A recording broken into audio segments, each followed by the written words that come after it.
Uh, well, I'm Professor Bill Buchanan, and I'm the module leader for this module. And Charlie will be joining us in the lab. So for the second half or so, I will be doing the teaching. So malware analysis part. Good. Okay. Yes, That's fine. Yeah. Great.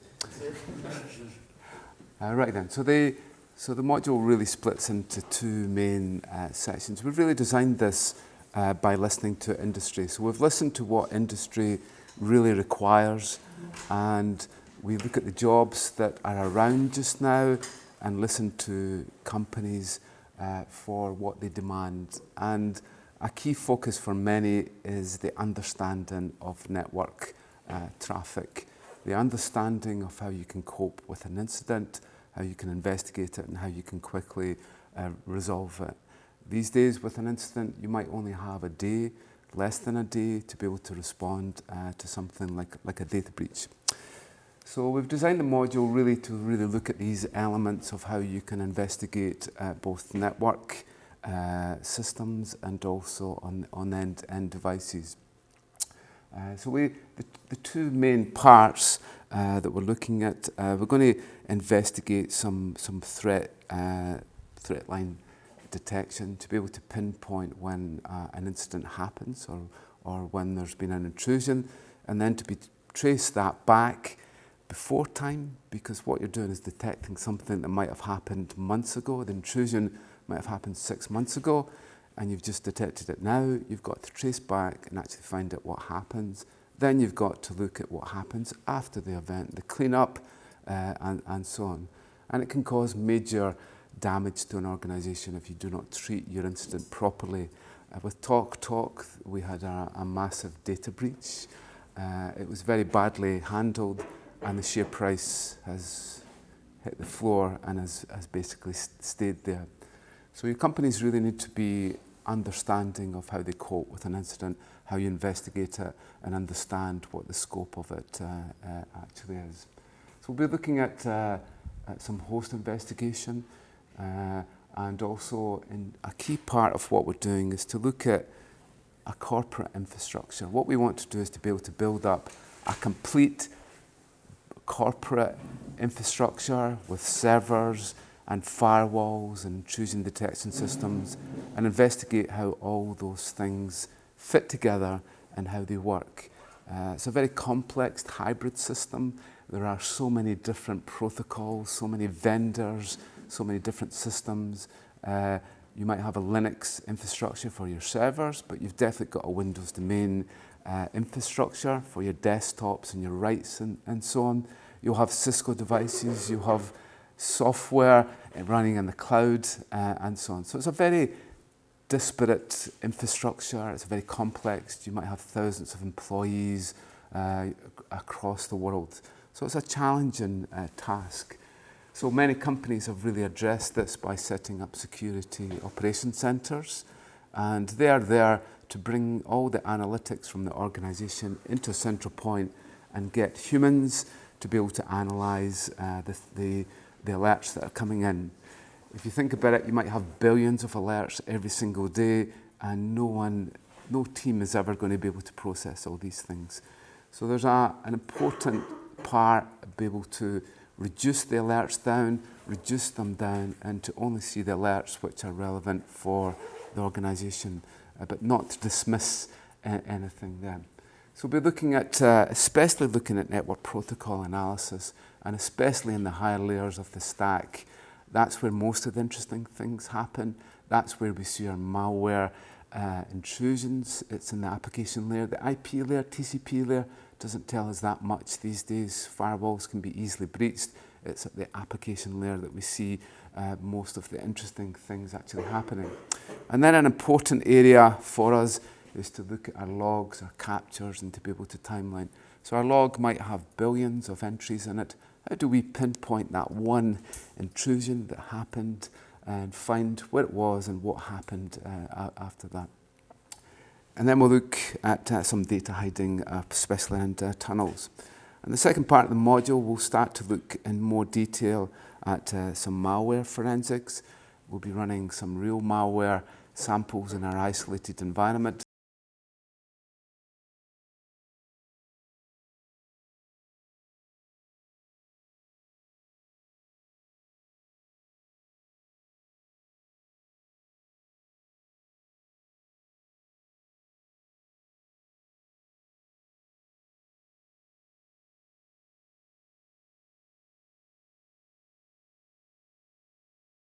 really try and understand every single data packet and what it actually says and what it means and what it relates to and so on. So a deep understanding of networks, the understanding of the internet is really key from the initial startup of a computer.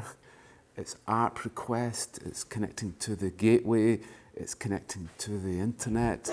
We need to understand that whole procedure and to unpick it completely. So what we really want you to do is to take a Wireshark trace of a network packet traces and then to be able to analyze it to make some sort of sense. And then we'll look at some advanced network forensics where we'll be looking at SNORT and our intrusion detection systems to be able to pick off alerts as they come in and to be able to pinpoint them from them. After that, we'll be looking at what's called SIEM, or Security Incident and Event Management packages. So we're very lucky to have a running Splunk infrastructure. We hope to get HP ArcSight running, and we want to get the RSA Security Analytics tool running in our cloud. Take a little bit of setup, but what we really want to set up is a virtual environment where you can install malware and then you can observe it through SIEM. So if you look at what happens in industry, that's exactly what goes on within a bank. Say you'll have your SIEM architecture, you'll have your logs coming in. So we really want to simulate that within our cloud in there. And so then after that, we'll be looking at some tunneling, how users can tunnel data through secure connections. And often in a corporate environment, we want to bar that from happening. So we need to detect when somebody's tunneling data and to know how to stop it, really. And the second, we'll have our test in week 7. So it's worth 25% of the overall module. It's really just there to give you some indication of how you're getting on. If you're doing okay, or if you're not doing okay, then you need to maybe do something differently and so on. So we keep a lot of the marks back until the end to give you time to catch up and see what you should be doing. Okay, so then we've got the malware part, and again, we've got the second test for 25% of the marks, and then the final piece of coursework is worth 50%. So you need 50% to pass the module overall, and you need 75% in over to get a distinction within it. Okay, so we're keen that you really learn. We have set up our own virtual environment. You can feel supported and safe. You're not going to crash any systems and so on. We've set up a group for each one of you so that you have your own virtual environment. You'll have your own infrastructure that you can create within, and then we'll be able to reset it every so often. Does anybody have any questions about what we're going to do? You have a little holiday, and a little break in there somewhere, just to catch up on things. Does anybody have any questions on what we're going to do at all? No. As I said, it's been really designed. It's been designed from what we hear from industry. So just let me open up the first lecture. Okay, so I'm going to give you a quick introduction. We'll have a break, and then I'll show you some of the practical sides that we'll be looking at in terms of our work. So unfortunately, some of the graphics haven't came through there, but that should say Bob, Alice, Eve, and so on. Yeah. Okay, so we're going to look at some basic concepts that there is with inside incident response. Look especially at risk analysis because you don't have the budget to do everything. You want to do everything. You want to secure everything, but you don't have the budget. So you obviously have a risk analysis. You see what can be done within the budget that you want. I'll outline some of the current threats that are around, and then we'll look at some basic fundamentals from them. So what we see is an increasing amount of hacks actually happening. So we've seen it with Sony. So with Sony, we had a massive data leak. It basically was a timeline of about 10 years of having problems with Anonymous, LulzSec, Lizard Squad, and many other organizations. Sony has had a very difficult relationship related to its attitude to intellectual property protection, and hacking organizations have really targeted them for their generally for their attitudes. So we counted, the last count, we've counted 25 million files that were taken from Sony, of which some have appeared on WikiLeaks, but there's a whole lot of other files, and those files contain virtually every email that was ever sent within Sony, customer details, and so on. And then we've seen the Ashley Madison hack quite recently. That's the first major one of a moralist. They're not even just a hacktivist, they're a moralist. There's some debate about it. Many of these are insiders. You might see in the press that it's some government nation, North Korea, and something else. Typically, it's an insider in the organization, a disgruntled employee. We traced the Sony one to a disgruntled employee with inside Sony who decided to leak the information. So the insider is very difficult to deal with because no firewall in the world will be able to stop an insider from leaking information. And then recently we've seen Target. So Target and Home Depot, they had a very secure infrastructure. The back end was amazingly secure, but the front end, the point of sales in the shops, is equivalent to B&Q as you would get in the US. The point of sales, 75 million credit cards were skimmed. Whenever you put your credit cards into the point of sale, it took off your details and the CV2 number there too. It went undetected for 6 to 9 months, at which time lots of credit cards were taken. And then we've seen lots of an ever increasing number of hacks from them. So let's have a look at what's the main terms that we would use, how we would articulate what an incident is all about. So this is one way. Obviously, the starting point is here. Okay, somebody has some reason why they want to hack. So the starting point for them is this point here. They have some political agenda, they're a hacktivist, they want to damage, it's a challenge for them. It happened with the BBC. BBC was brought down last week through a denial of service, and it was a group who was testing their own system because they wanted to go after ISIS. They were testing it, so they tested it on the BBC site, unfortunately took the website down. So there are many reasons that someone would go after an organization or a site and actually bring it down. But what we have is really, we would define our threat. Who's our threat actors?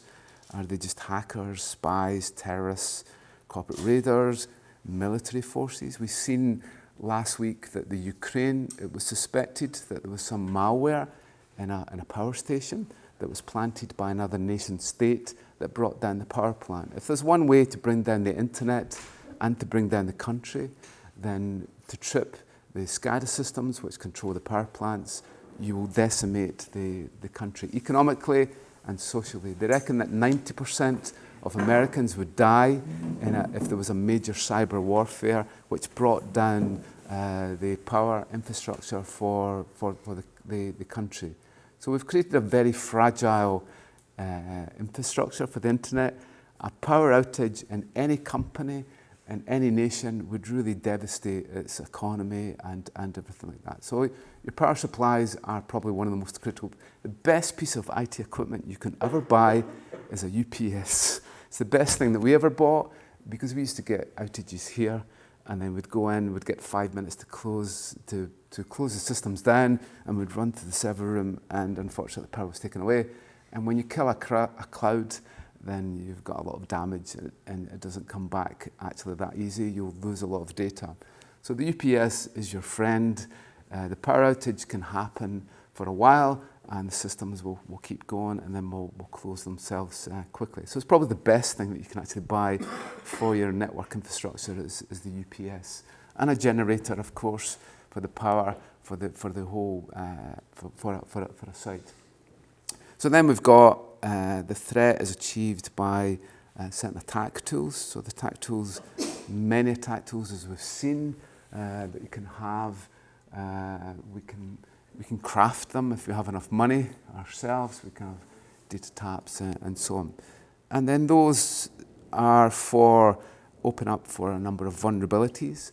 So it's either people doing silly things like misconfiguring devices. It could be a design flaw in the network, in the infrastructure, or it could be that somebody has implemented a piece of software. Soft devs really don't care that much about security in many cases. They will be sloppy in terms of the encryption methods that they use. We've seen many examples of weak encryption, weak password storage, of the hashing, not using salting, not using best practice, and so on. So there can be, as long as there's one vulnerability there, then that vulnerability can be exploited. And then we've got some sort of access, so it's access to files, directories, network traffic, and so on. And then it results in something like theft of a service, denial of service, disclosure, and so on. And then that's for certain objectives. Okay, but to stop it from happening in the first place, or to stop it from happening in the future, you need to understand this. Why is it somebody has went after us? What is it we're doing as a company, as an organization, as an individual, and why did they target us? And let's not let it happen the next time. So a key part of what we try to do is to be able to take lots of different data sources and to basically timeline them. So what we want to do is to be able to trace the first sign of something, trace it back and trace it forward from there. And then to generate a signature for our intrusion detection systems to stop it from happening in the future. Okay, so if we think about it, then we've got our incident. Our incident happens here. So what we really want to do is to be able to trace back before the incident, and that could be years, months, days, seconds, and we want to look after this. So this is the forensics that are left, and this is all the logs that are there. But sometimes we need to respond to an incident. We need to grab things as quickly as possible. You're not going to go into a bank and say, we seize all your mainframes and your cloud infrastructure and all your hardware. Just put it in that van there. That's just not going to happen. So what you need to do is to be able to go to an incident and grab the logs. You don't want to go there and say, what is it you've got? Do you have logs? Where are they? Where are all your devices? So companies need to have an incident response plan in there and how they deal with a large-scale data breach. So a lot of what we're looking at is what happened, how it happened, who did it, where did it happen, how did they do it, and why did they do it. So these are the main questions that we need to really answer to be able to understand what the incident was all about. So the ways that we have a complex infrastructure, so most organizations have a private network. Those are private addresses. Napier is very unusual that we have public addresses on all our computers. That's a bad thing from a security point of view. Most companies have a private address space. You cannot connect to them directly. So if you're at home, sitting behind your wireless router, no one can connect to you unless you punch through the firewall. So behind that, as we'll see in the lab, no one can connect to you at all.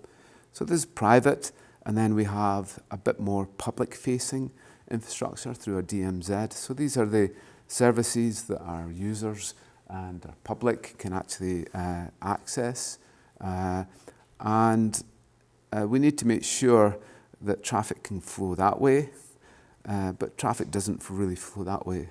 But traffic is allowed to flow out. So traffic going out is fine, and we must remember, the firewall must remember that and allow it back in.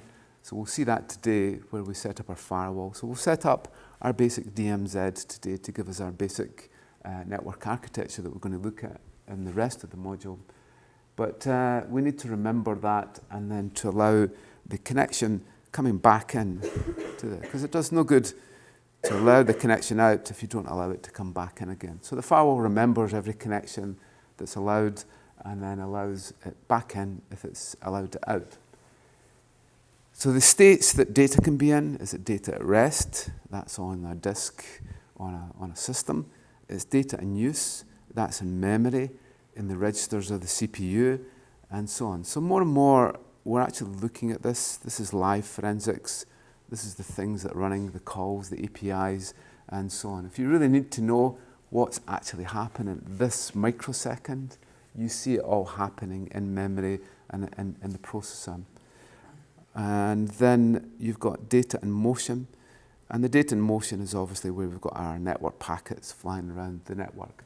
So those are the three states that our data can be in from them. So if you look at it, there's our timeline that we're defining there. So our data at rest is all our files and our directories and so on. And these are some of the things that we might look for. We typically look for CRUD, which is creation, deletion, updating, and I've got delete there, update, creation, read, update, and delete. So in a highly secure system, we want to be able to monitor the CRUD for every file, especially the sensitive files, who tried to read a file, who created it, when was it deleted, and so on. So these will be held in your audit logs, typically on hosts. So Windows will quite happily, and Mac will happily log all the changes that will happen on a file. And then we've got data in motion, so that's our network scanners, our IDS systems, firewalls, and so on. And from there, we're looking at network packet logs. The way that many security companies work is that an incident happens, and it sets a trigger, and it records a network trace. So Wireshark will automatically be started up, or a packet capture will be started up, and then that packet capture will be archived. So that sometime in the future, if someone wants to see, the alerts that we have are fairly simple mostly, and we don't see the detail of the network packets.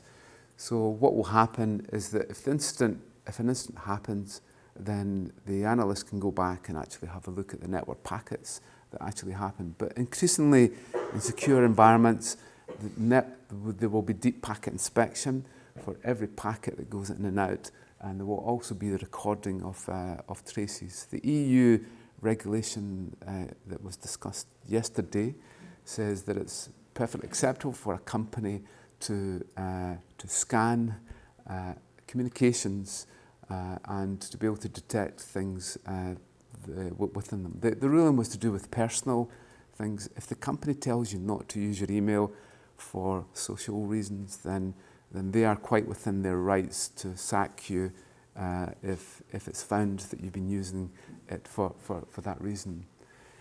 And then we've got data in process. That's really looking at all the threads and the memory and the security logs and so on. So a lot of what we're going to look at is really big data, the analysis of data, to take lots of data from lots of different sources on the network and to make some sort of sense of it. So increasingly what we have is the 3 V's of big data.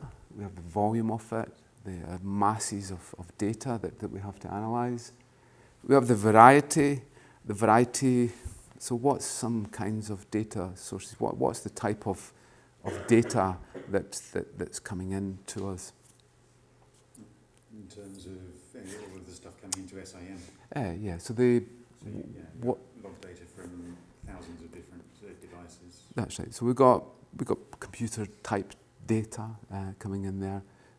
So in terms of the actual type of media that we get, so that would be defined as normal computer type data.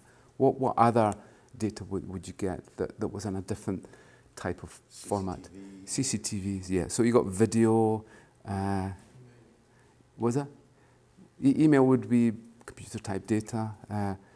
So we've typically got our voice over IP inside our network. So we've got sound and so on. So we're really taking lots of different sources of data, lots of different types. We might be mining images and video and so on. And we really need to make some sort of sense. We've got face recognition. So many companies now are implementing face recognition.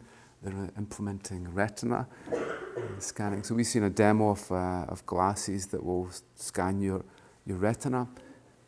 So there's many different forms of data that might come in.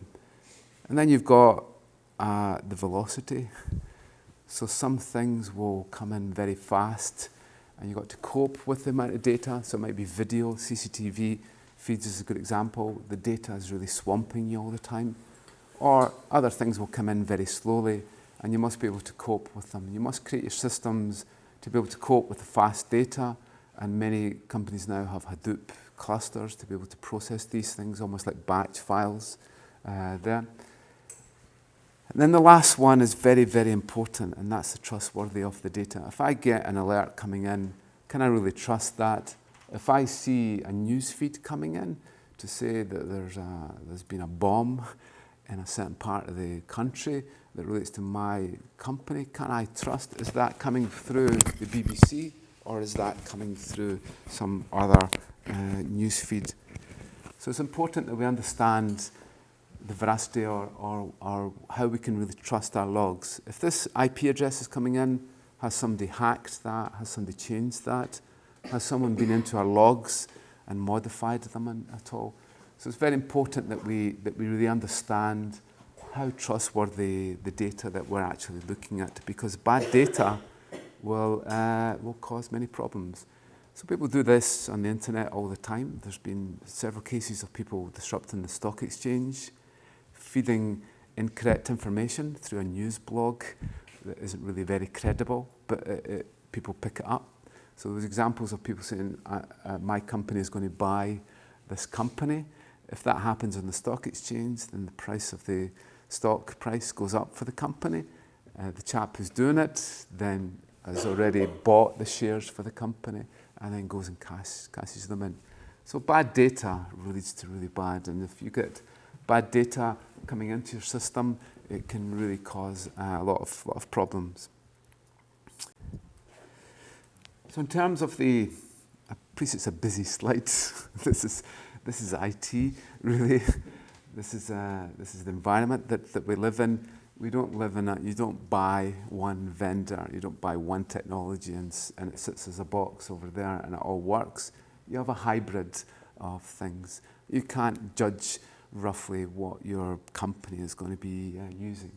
So your databases, it's typically split between Oracle, MySQL and Microsoft SQL. You can't guarantee. You're stuck with your database almost. If your company has developed through Oracle, that's really, you can't just switch it off and jump ship to it. So the data infrastructure is very important. So you've got your main database types. Then you've got, typically, you've usually got your SharePoint, Exchange, and your Active Directory. So almost all organizations of a certain size will be running an Active Directory infrastructure. That's great because you manage all the security from one point and you don't have to go around all the computers and change the settings. You've then got your cloud infrastructure, so you might be Amazon or you might be Azure from there. And then you've got your application server. IBM WebSphere is used fairly extensively in the industry. It's very unusual for you to go to a large company and they're not using some sort of infrastructure such as WebSphere, WebLogic, or Tomcat is providing your main web infrastructure. And then you've got your web services. About 2/3 of the market is Apache now.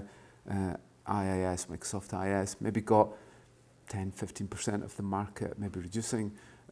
If you go into the cloud, your default instance is an Apache LAMP Linux infrastructure. So more and more our web infrastructure is moving towards Apache LAMP Linux, but you've got Windows type infrastructure on your company.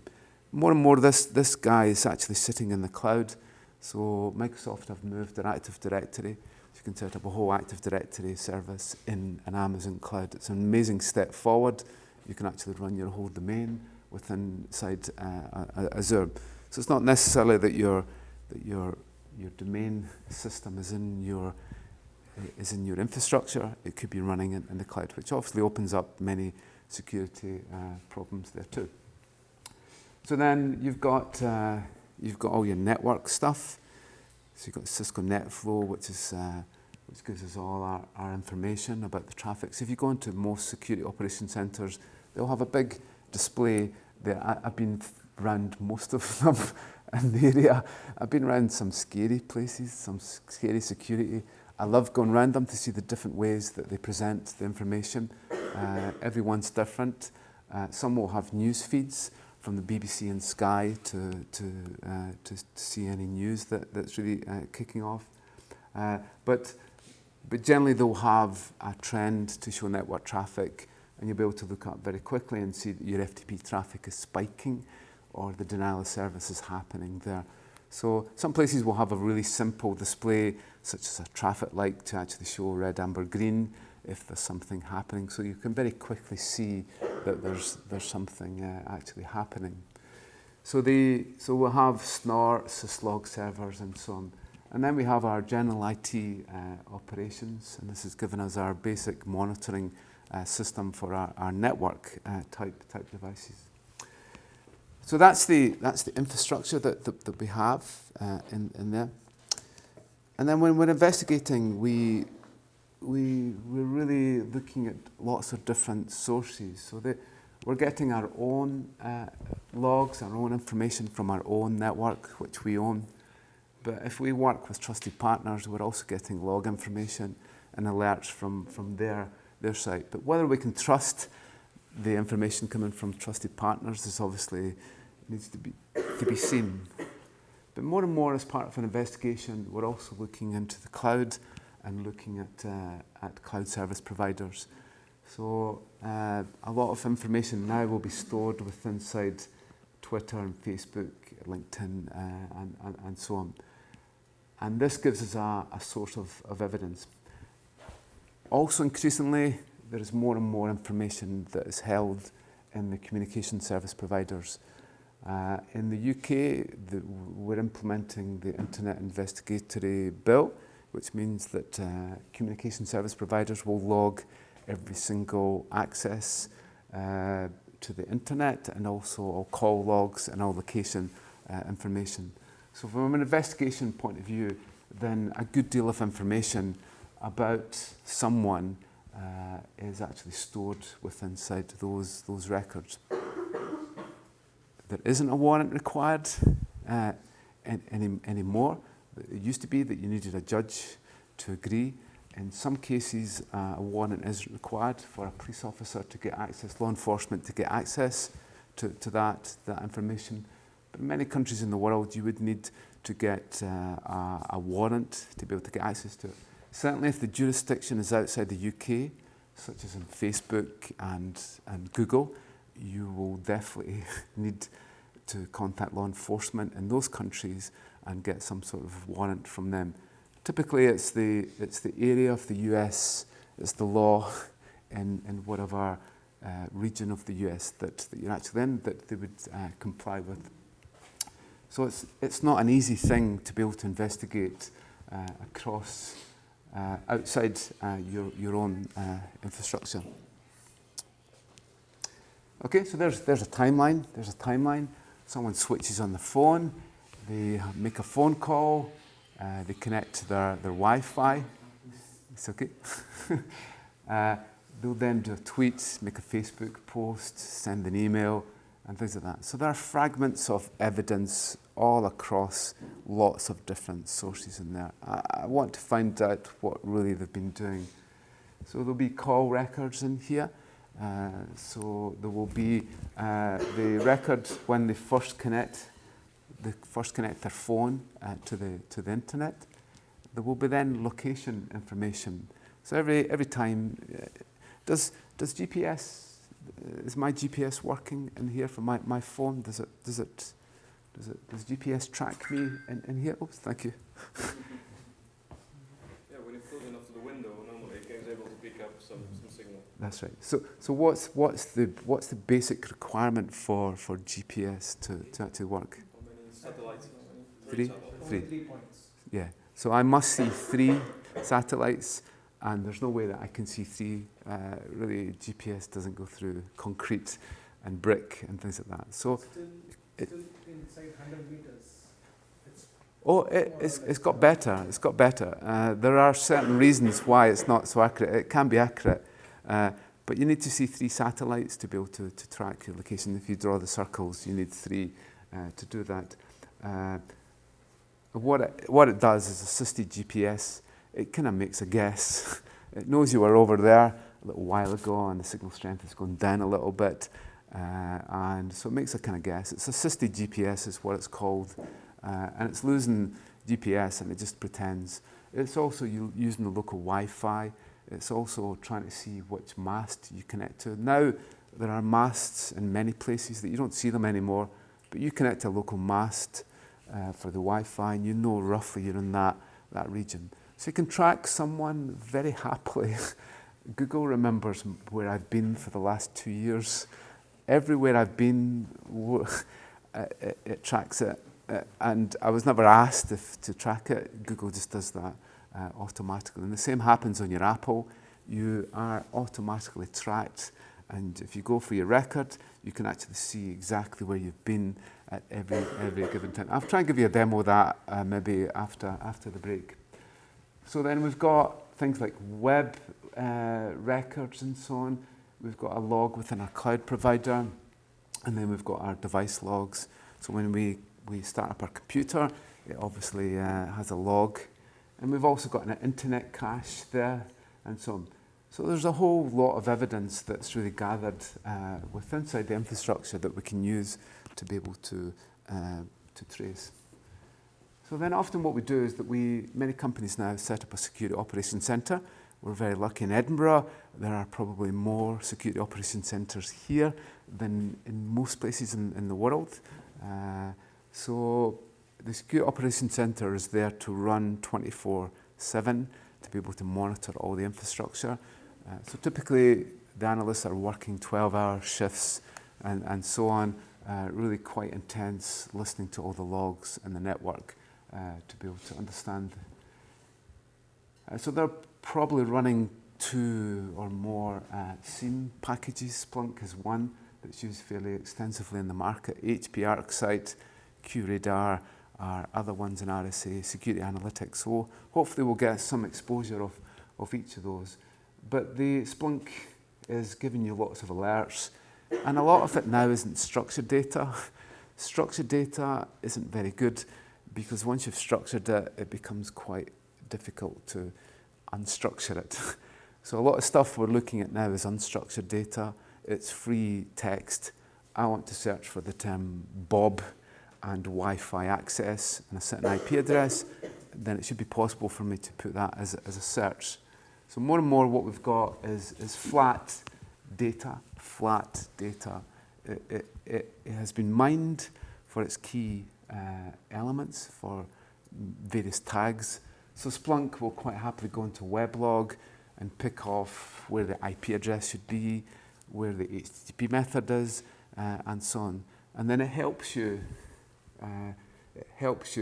with the key parts of the data that you're actually looking for. So we'll have a look at that later in the module. But what you've also got is your news feeds coming in.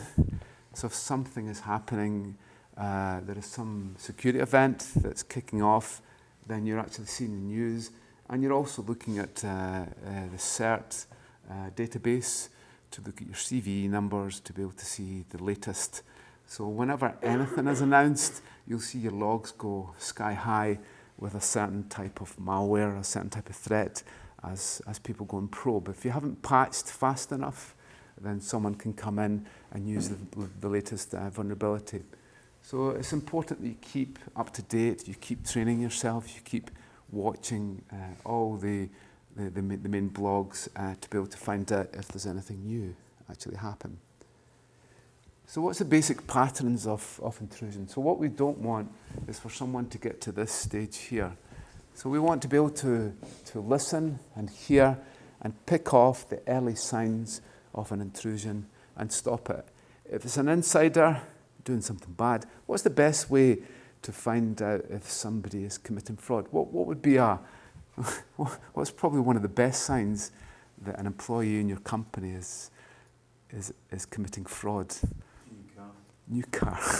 If they're driving with a Porsche and so on, if they go on expensive holidays and so on, that's actually one sign. So it's not all about gathering IT. There's a lot of analytics that can go on.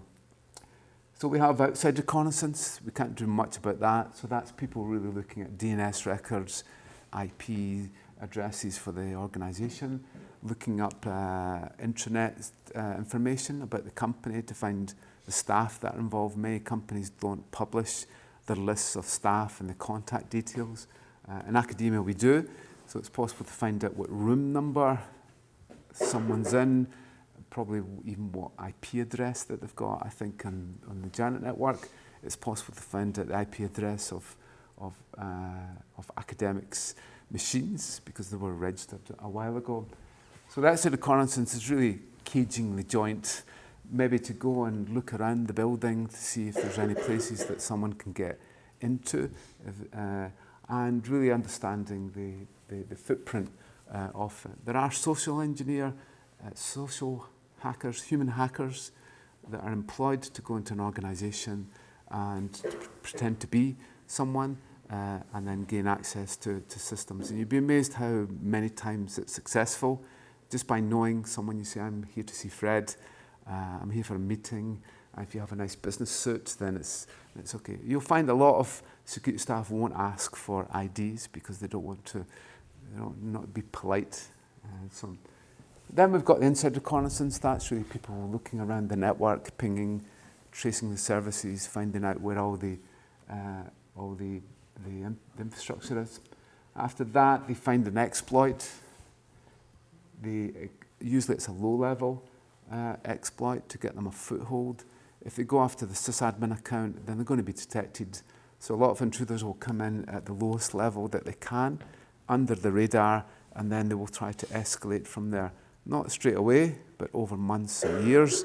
They will move themselves up into the top level to get a foothold and then on to profit. So that's one model of it, 5 stages. And we set up our intrusion detection systems to be able to detect when that happens. So our IDSs are our spies, our little ears.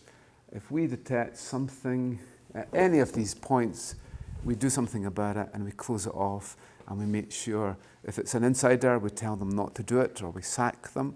If it's an outsider, we close the firewall or we stop something from there. So the last thing you want to do is to get to that phase. The model that's been developed recently, which is a registered copyright of registered trademark of Lockheed Martin, is called the cyber kill chain. So everyone in the industry in this area refers to this model now. It's not the most relevant in most cases. It still thinks the perimeter is a big hard shell, and that really doesn't exist anymore. It still thinks that the firewall has some differentiation between inside and outside. So it's flawed, but it's what many people use. So it goes into 3 stages: the prep, the intrusion, and the breach. The prep is the casing the joint, the constantly seen, and then it's the weaponization. So the weaponization is to be able to create, you've done the prep, you're now looking to get the tools and the malware into the site and the phishing email to be able to get in and do something. And that can take hours to months to be able to set up for an intruder. After that, we have a very quick intrude and get, typically it's a remote Trojan that happens. Most intrusions are a spear phishing email that has Adobe document or a Java program or Flash It drops a Trojan onto the machine, which is really just a starting point to be able to get control of it. It's not your big command and control infrastructure, it's just a remote access system. So we have delivery, exploitation, and installation of that remote access agent.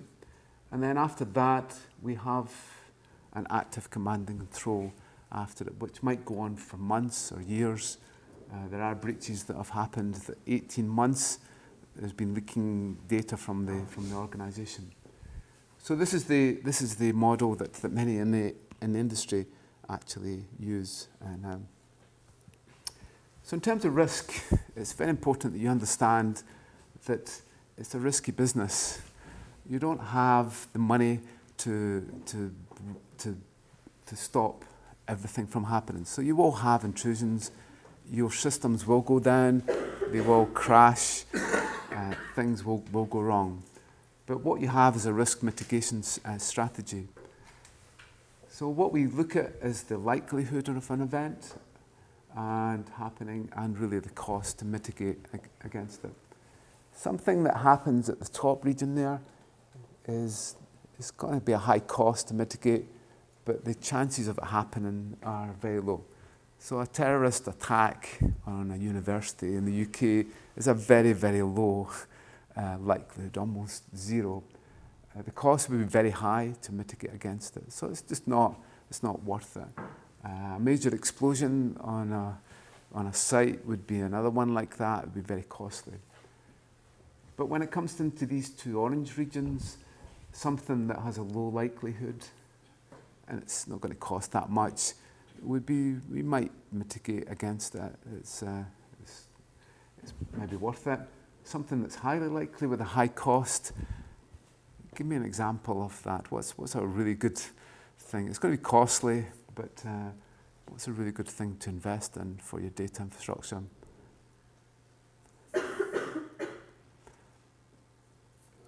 What is it? Sorry? Floods is a good thing. Don't put your data center in the basement. It's not a good idea. Not going to be very costly, so probably more like there's a UPS. UPS is a very good thing, but a proper UPS with a generator and diesel, and to have external supplier of generated power is a very good thing. So it is expensive. Manpower is people power is the most expensive thing. Buying Cisco equipment and things doesn't cost that much. It's people. You're looking at £2,000, £3,000, £5,000 a day for some consultants. So it's people that cost money, typically in an organisation. It's downtime. If the system goes down for a day, you lose money. So that's a cost to the organisation. And then here we've got something that's highly likely and low cost. Highly likely in many regions of the world is a lightning strike. It might not seem it here, but in many regions of the world, lightning happens all the time. In the Google Cloud in Belgium, they were hit by a lightning strike and it hit a data center, and Google Cloud lost data. They had to tell the world that we've lost data because the lightning strike got into the equipment and it corrupted the data. So a little surge protector or a lightning cessation system is a really good investment, actually. In fact, you pick up static all the time. If you're on a carpet, if you go and touch electronic equipment, then you can actually you can break it from that. So again, to have things like fiber cables instead of copper, so that lightning can't propagate through the cables, is a great thing. Also, to have your earth isolated from the main earth. Somebody sticks on a big motor in the plant and it will cause a spike. And sometimes if you go to true earth, your whole data center moves up. It can be hundreds of volts. I don't know if you've ever seen it, but you can fuse a whole data center by somebody going and connecting the ground. Ground is different from earth. They go and ground it, and then the whole thing will actually spike because you float. Your voltage floats in a data center. So it sits, you're maybe looking for a certain power supply there, but it's actually not true zero. if someone comes along and connects you to drift zero, then you'll actually cause a massive surge. So the thing, your power is very important. So another good thing so certainly anything to stop lightning from propagating into the system is a good thing to install. So obviously what you need to do is to be able to make a case to executives, and what you typically do is that you would assess what the total cost of something happening. So let's say it's a lightning strike on the system. The likelihood is it will happen once every 3 years or so, but the cost of it will be so much. So to be able to justify the cost of any system that you've got, you would actually say our annualized loss is about 2,700 there, so we will buy that equipment. So it's not an easy sell in security. You can't just say I want to buy a new firewall. You've got to justify it in some sort of way. So some risks will be obvious, but other ones such as brand reputation are actually quite difficult to quantify. Okay, then we've got certain probabilities for each of these things actually happening. So obviously user input is a particular problem area. So users will typically put incorrect data in and so on. And then we've got different probabilities for fire. So we need to understand these probabilities, and we need to understand the risk that we have and what the cost would actually do. But power failure is probably one of the biggest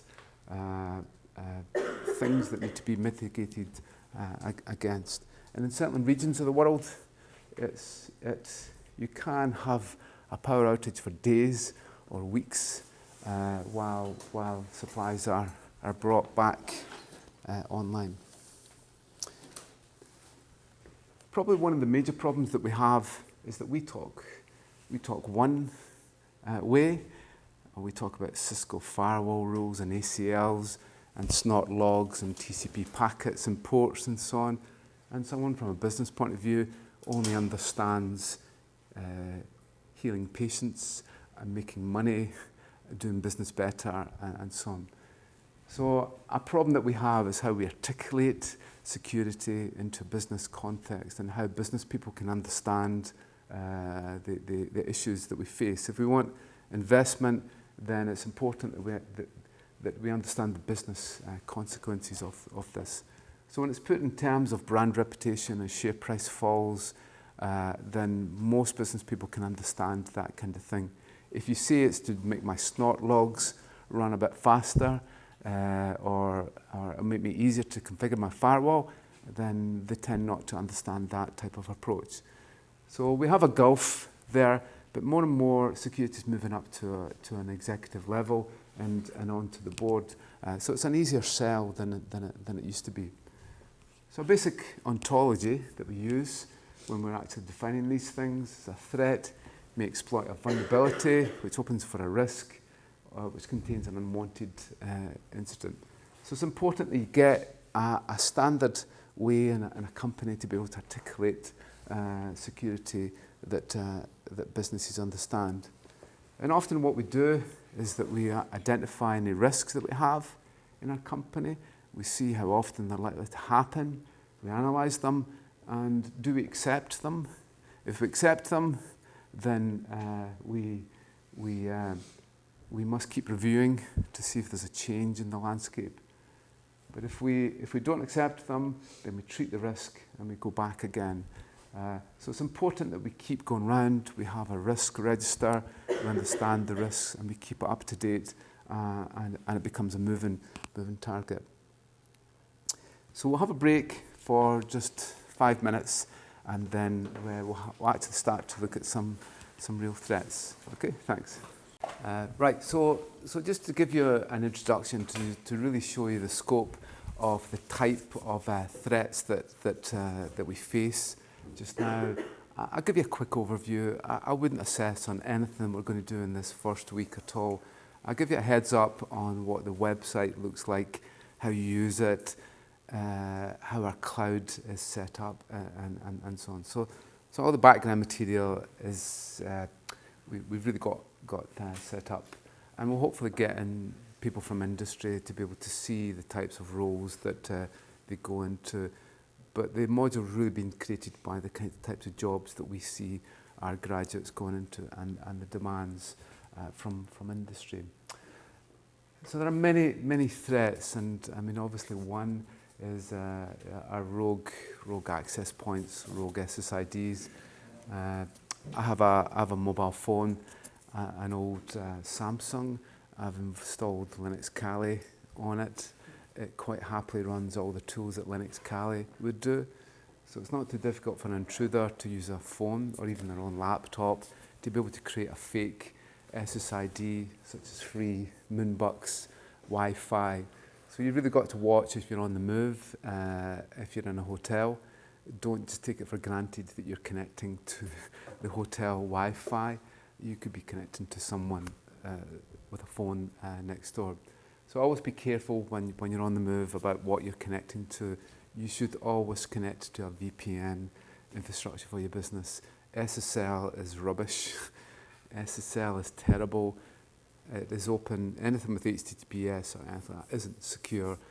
There's a man in the middle. Kazakhstan at the current time is implementing a system which will stop any certificates being issued to the user, and will replace it with a government certificate, which means that they have the encryption key for all the tunnels. And many organizations are moving towards that. So if you're on the move, don't use SSL, don't use TLS as your main communication, because it can be open to man in the middle. It needs to be VPN access all the time. So what we can have is a rogue gateway. Somebody can stream your packets off and actually listen to them from them. Same happens in an organization. These days it's bring your own device. So typically someone will have their own phone. You can set up an access point in a company and get users to connect to it. So I've seen quite a few companies who have a detector for Wi-Fi access points and will identify exactly where they are if someone sets it up, and then they'll disable them. A particular problem really that we have in a corporate environment is really how you keep your business life and your personal life separate. So as I said, this new ruling was to do with a Romanian engineer who was using Yahoo Chat for personal reasons and also for business reasons. So he was using the same account to be able to talk to someone about his social things and also for the business. But the business had said, you're not allowed to do that, and was very clear, and he was sacked. He went to a Romanian court, they dismissed it. He went to the Court of Human Rights because he thought his human rights were being breached, and they ruled that it was perfectly acceptable if the company told him that that was the case, that they were monitoring his traffic, and if he was seen to be doing something that breached the policy, that was correct. What they also ruled was that it was the asset of the company that he did it on. So there's no ruling on whether if he'd had his own laptop or his own mobile phone, whether that would have been acceptable or not. So that's still in debate. But if someone uses a corporate machine and has been told that they will be monitored and scanned, if you work in a bank, if the email scanner sees a PIN number or a credit card detail in an email, then it will obviously trigger the system, and probably the email will be stopped before it goes out. So it's important that you know, if you're connecting to a VPN, what traffic goes through your corporate network and what traffic doesn't. So you can normally look at the routing table on the device to see where your traffic goes. So if you're connecting to Google, then the routing traffic should hopefully not go through the corporate network. But if you're using a corporate email or any corporate systems, the traffic will be routed to the VPN server on the network, and obviously the scanning can come in there. So don't get embarrassed by running an iPad. It's got a VPN, and you actually find the stuff that you're accessing from your social life is actually being routed through the corporate network and is obviously scanned. So it's a problem really in keeping things apart. The other problem that we have is that people are really quite sloppy in terms of setting up passwords and so on. And many companies too are sloppy in terms of setting up their own password system. So this is Adobe, one of the largest hacks of all time. They lost 150 million passwords. They didn't salt the passwords.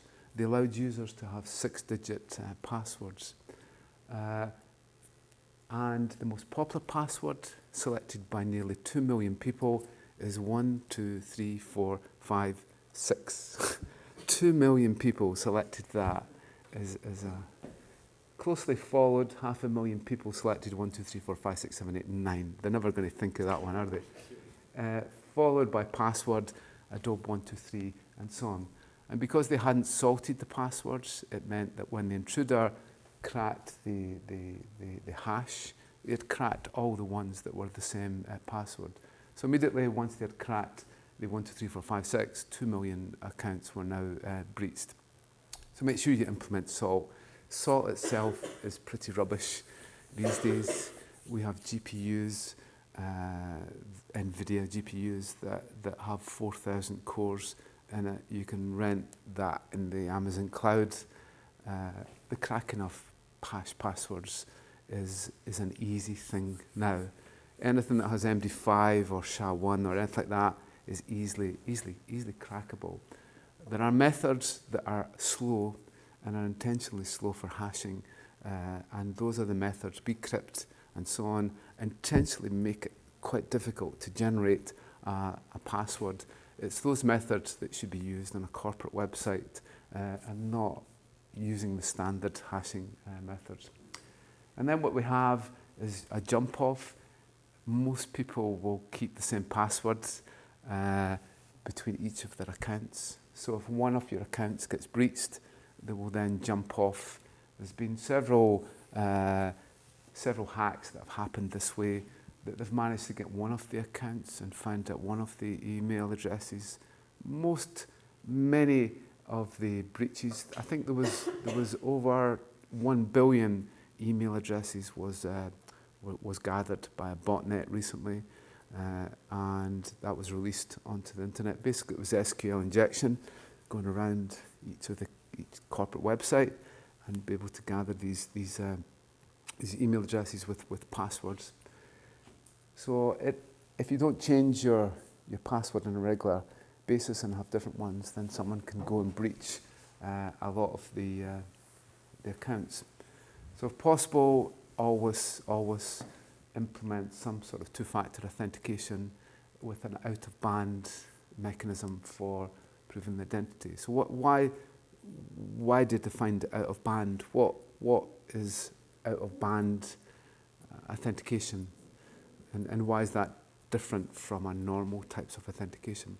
Well, if it's something you have that it's not relying on the same technology and communication channel and That's right, yeah. flow of data. Yeah. So if possible, it's on a different device or through a different channel. So that if one channel has been compromised or one device has been compromised, then it's unlikely that the second device. So more and more we're moving towards your mobile phone being your main other channel to be able to reset. So certainly in Dropbox and most of Apple now implement some sort of multi-factor authentication. If you change your password, you need to be authenticating through an out-of-band thing. And more we're moving towards biometrics as a mechanism to be able to prove your identity, along with some sort of PIN code or password. And passwords might go completely, really they're pretty rubbish. My internet service provider thinks QWERTY11 is a good password. QWERTY, try it at home with your ISP. QWERTY11, and it comes up with green saying good. It also has a reset on my mother's maiden name.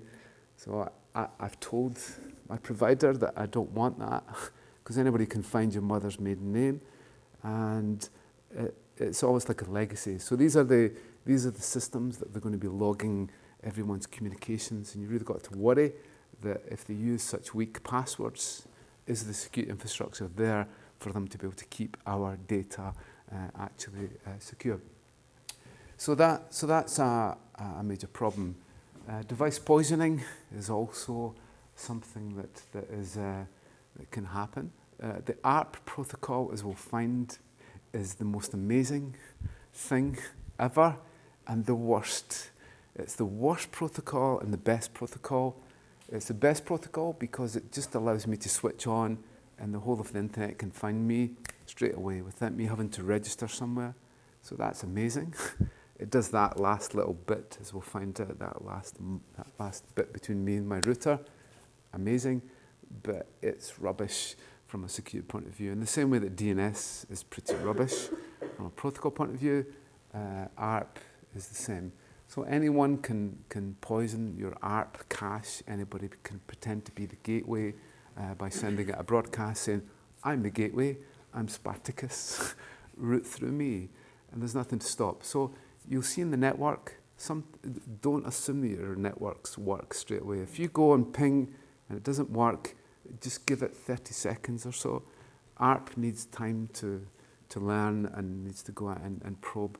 So just because it doesn't work straight away, it doesn't happen. If you see an intermittent fault of it works, and then it stops working, and then it works, somebody's stealing the gateway, somebody's stealing the address, there's a conflict, one device is getting the gateway for a while. Let's say in the lab we connect to Google and it works, and then all of a sudden there's no Google, and then it works again. It means that somebody is pretending to be the gateway for a while, and the network's learning that that's the new gateway.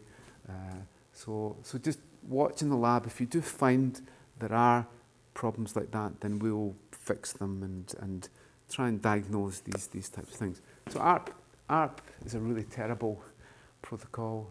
DHCP is a disaster area too. Someone sets a DHCP server up on your site, then they can be granting IP addresses and most significantly the gateway address for the network so that somebody can become the gateway and steal traffic from it. And then these are the three guys that have been in the top three for a long, long time. I think they've been around since 2013, but they're 2007, but these guys are still up there in the top 5 vulnerabilities. If you're a criminal gang, you've got your exploit kits. These guys are your basic toolkit. That's I don't know what the last time you updated your Java, and you know how difficult it is to do that. You go and upgrade it, and you actually find that your apps are looking for an older version. You look a bit quizzical. Yeah. Sometimes antivirus picks up as a virus. That's right, for the new one. Yeah. So Java is a really horrendous. It was good when it was with some microsystems. It's obviously moved over now, but in Java isn't trusted at all in many corporate networks because of this guy here, and it's still used extensively in the back end, but for things like plugins for browsers, it's just not going to happen through Java. So these are the three guys that are the basic toolkit for any malware writer, as we'll find out later in the module. Phoenix Exploit Kit has pre-prepared. I'll show you the new CryptoLocker. The new CryptoLocker is crime as a service. You log on, you put in your basic details of your Bitcoin address, and it does everything for you. It will deploy the full toolkit. It will send you the zip file with all the things that you need to send, and then you log into your, not you, the malware person, the intruder, the criminal will log into the console and actually see who's been infected and so on. So that's crime as a service. That's how easy it is for some people to implement these things. This is CryptoLocker. CryptoLocker has almost 100% success rate. You can't phone up the police and say, my PC, it's okay, we'll come round and we'll get the encryption key for you. 128-bit EAS isn't going to be cracked by a space alien, so you have no chance. So you can report the crime. That's not going to do you any good because they're not in your country, they're far away. Typically, the person will pay the bitcoins. Like it or not, most of the people we've talked to have paid the bitcoins because they've got their dissertation or their accounts. They have access to the machine and so on. So it's very sophisticated now, and it's really crime as a service, and it's not too difficult. But those are the three guys, because the systems tend not to be patched for Java, for Flash, and also for Reader in there. So these guys are still in the top 10, and they're still in the Hall of Fame in terms of unpatched systems. But increasingly we're seeing the concept of cyber terrorism.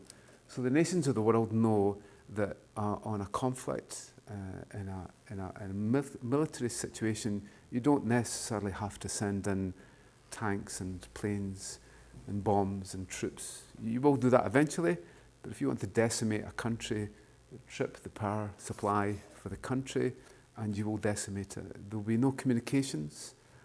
There'll be no way that the armies can communicate with each other, and there'll be general panic.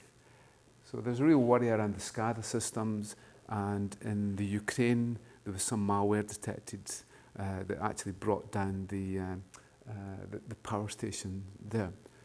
So there are thoughts that nation states are going ahead and actively seeking out the malware that can be installed. That happened in Iran with the nuclear program, that there was some malware placed in the nuclear processing plant.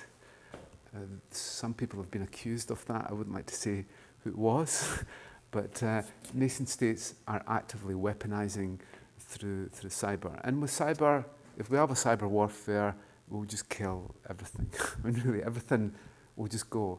The DNS system was brought down a few weeks ago. There was a denial of service against the core DNS servers.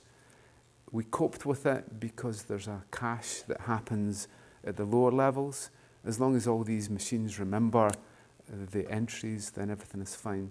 But after about a day, if there's a sustained attack on the DNS, then every machine will lose its settings, and no one can remember the IP address of remote sites.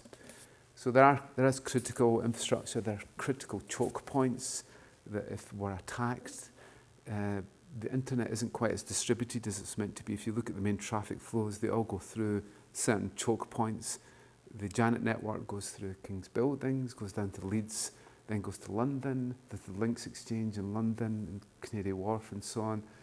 So there are places that really, if there was an attack on those places, then it would cause major effects.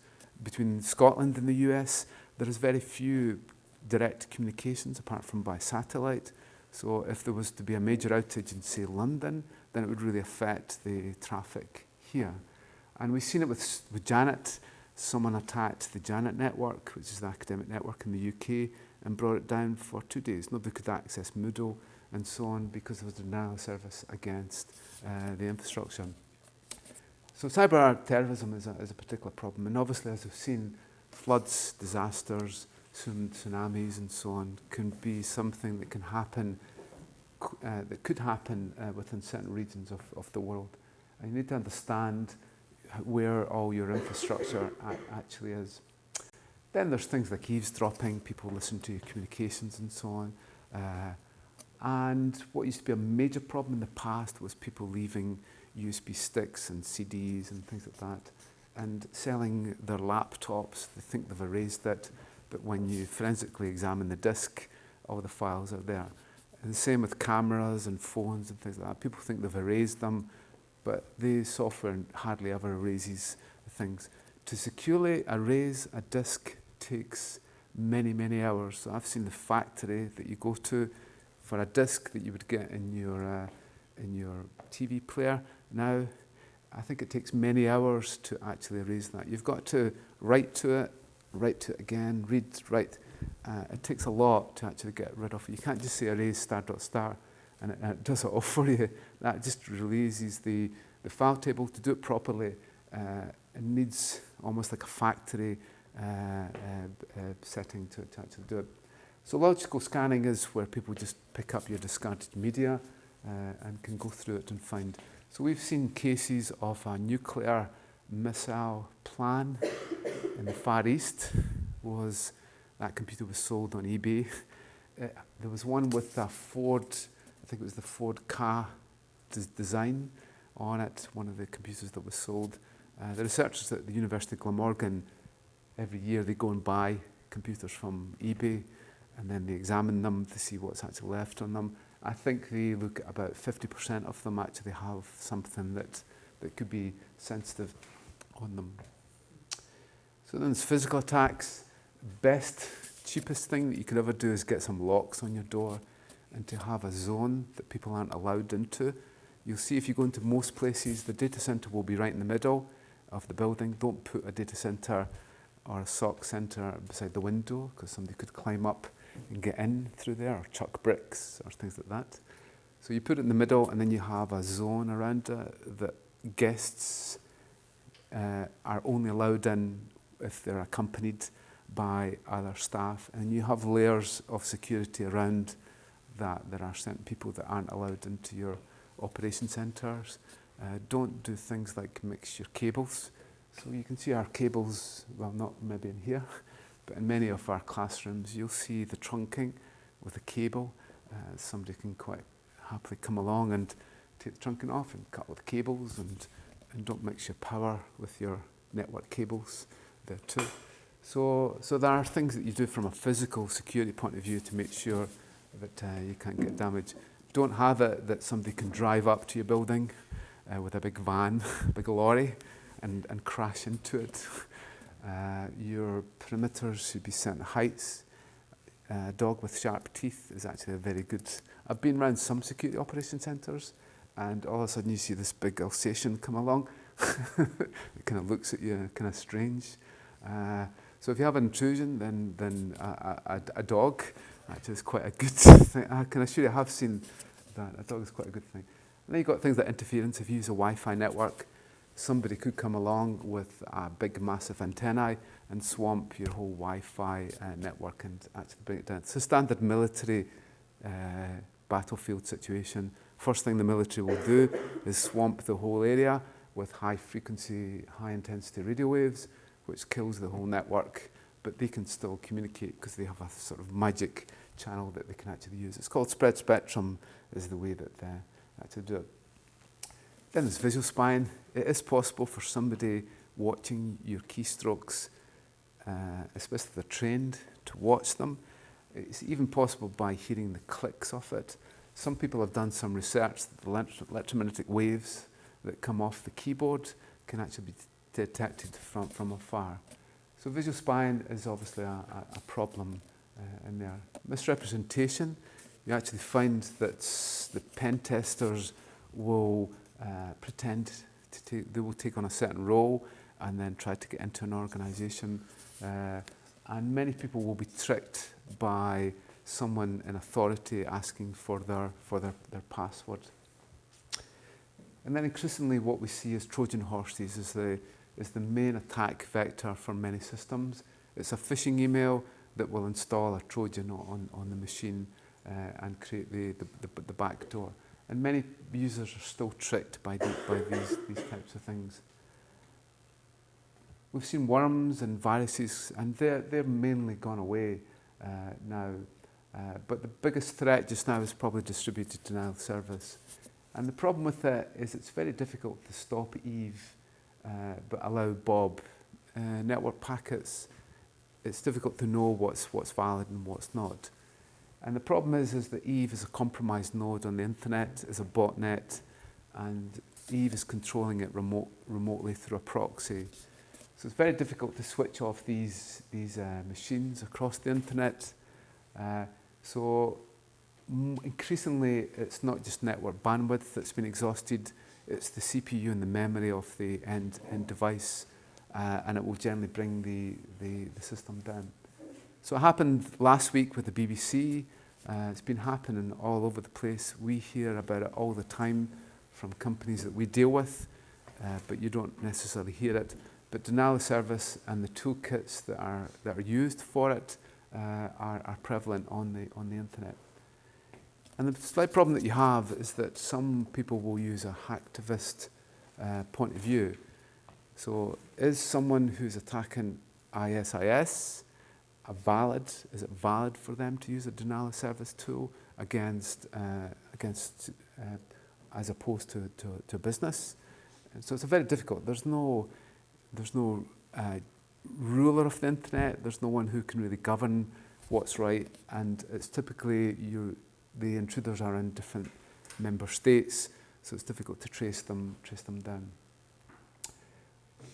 And then we have a problem with C++, Perl code, anything that's written in native code.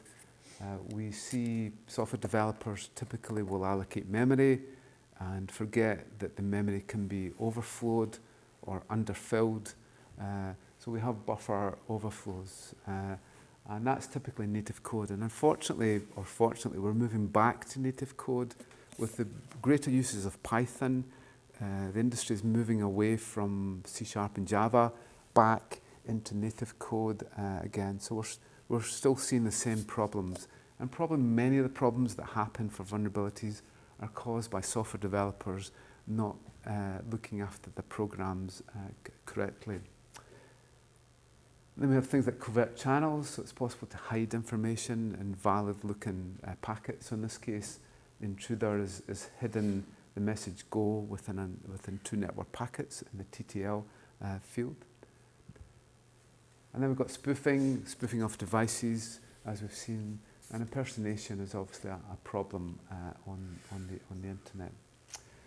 Okay, so there's a whole lot of things.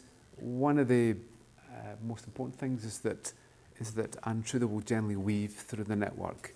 It's almost impossible to be able to trace the end source because they're proxying onto different systems and weaving themselves across different parts of the world. And more we're seeing trapdoors. So a trapdoor I received one from resetting my Apple ID, and you kind of worry, and it's got all the right fonts, and it's grey, and it says your Apple ID has been reset, and you kind of panic, and you nearly click the link. Well, I click on them all, and I investigate them all, but you shouldn't do it.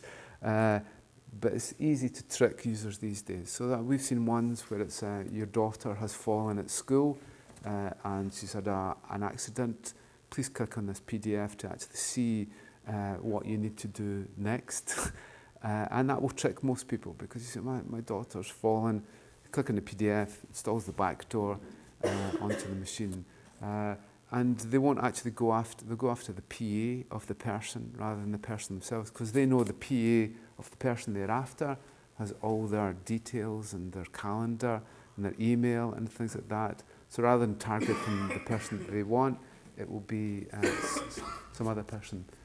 So the trapdoor will generally look like a valid site and will trick the user into it. So the scraping agents do a great job in actually gathering all the content from sites from them.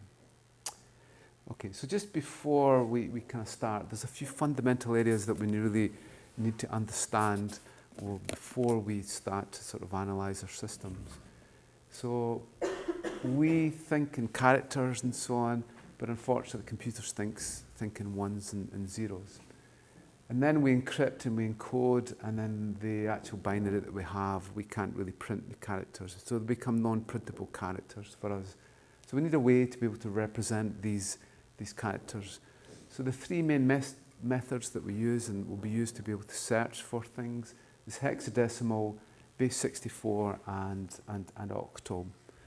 With hexadecimal, we basically just take 4 bits at a time, and we convert it to the equivalent hex character.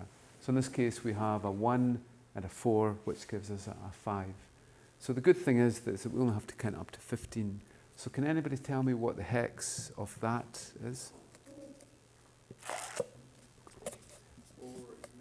4? Yeah. Yeah. E? And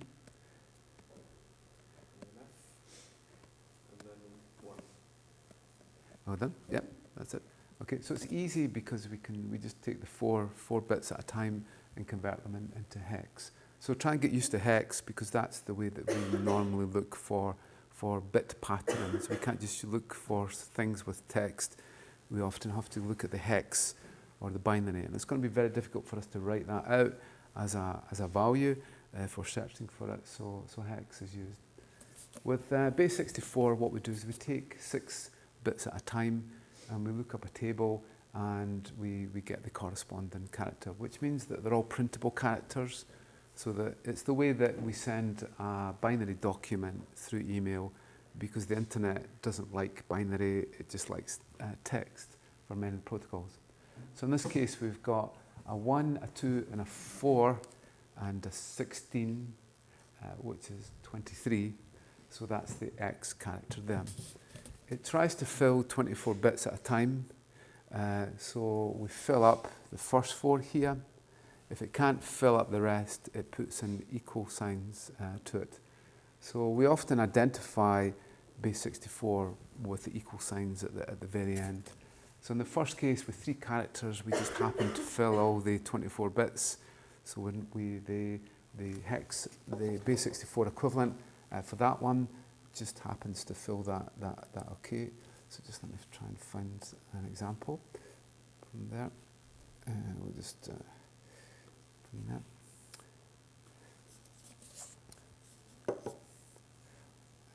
Let's see where we are. Sorry, we'll just base 64. There we go. So if I have ABC, and then you can see the base 64 is that. But if I have ABCD, it adds 2 equals, and ABCE, it just adds 1. And the reason for that is that if we have 4 characters, 32 bits, we have 12 bits at the end that are free, and then we just pad them in with the zeros. So you will often see base 64 all over the place. That is the standard way that we normally convert binary data into hex. So we can search for that as strings. Many people obfuscate links and so on and data by converting it into base 64, so it gets under the radar. The other thing that we need is obviously hash signatures to make sure that if we're matching a document or some data, we need to take a fingerprint, thumbprint, and get the hash signature. So MD5 and SHA-1 are 2 hash signatures that we use, but increasingly we're using the bigger ones, 256, 384, and 512, because these 2 have been seen to be compromised. So for that, we create our hash for the data that we're actually after. The last principle that we really need to look at is, and you need to build up skills in, is regular expressions. So regular expressions will allow you to search for quite complicated data inside your system. So you might be looking for credit card details, or a telephone number, or an email address, or something like that. So the regular expression, the way it does it, and I advise you to get up to speed, is that this is the character range, so from 0 to 9, and it's 4 characters. So this will match a year there. With a credit card, a MasterCard starts with a 5, and a Visa card starts with a 4, if you look at the numbers on them. So that's my Visa card, and it's got a 4 at the start, and then we've got the digits after it. So this scanning will scan for a 4, and then for three digits, a space or a hyphen, 4 digits, space or a hyphen, 4 digits, and so on. An IP address is like this. We're just looking for between 1 and 3 numbers, a dot, and then so on. So it's with regular expressions that we can actually mine for really complicated data, and I've got a tutorial that you can actually have a look at for that. But it's such an important principle in terms of searching. So this is the typical method we'd use within our scanning agents, and also to be able to search for things. We're just looking for one word across a whole network, and we're looking for things that match together. Typically what we're looking for is one word near another word. So if I see bomb and explosion within 3 words of each other, then that can trigger. But if I see bomb and explosion far away from each other, then that's probably okay.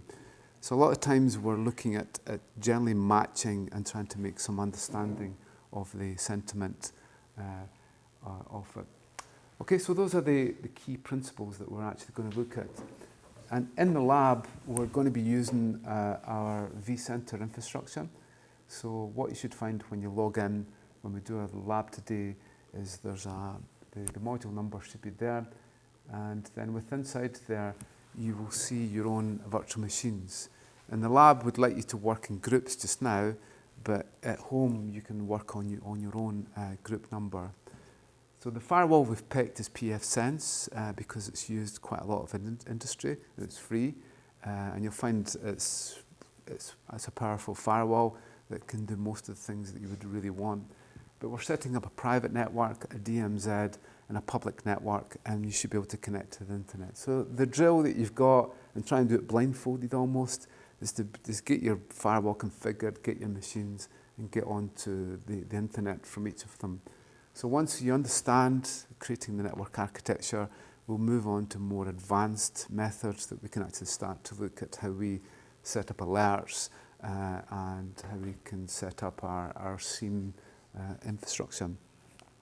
Okay, you should be able to access this from home. I'll send you all the details of it. You can do whatever you want, really, within it. We will reset it every so often just to power it off and then roll it back. We've taken a snapshot of each instance. You have the rights to ping it back if you want, but we'll do it every so often. I thought if there's anything you're doing just now that needs to be sustained, so when you start to look at your coursework, that's when we won't actually roll it back from them. Okay, so that's probably tell me. Sorry. So that's the infrastructure that we're going to create, and we're going to start to look at how we build inside there. So most of the lectures should be online that we've got, and most of the details about the test should also be in there too.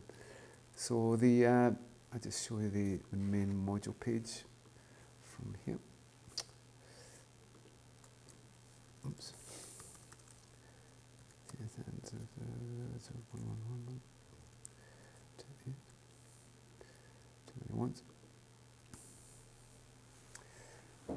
Okay, so that's the page there. So you should find, hopefully, the lecture that we've just done there today that you can play back.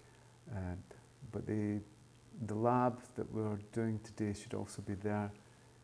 And I appreciate if you've not came across configuring firewalls and setting things up, then it will take you a while to get used to how you actually do that. So we have a demo of the lab that you can actually go through from there. Just try and find where we're at.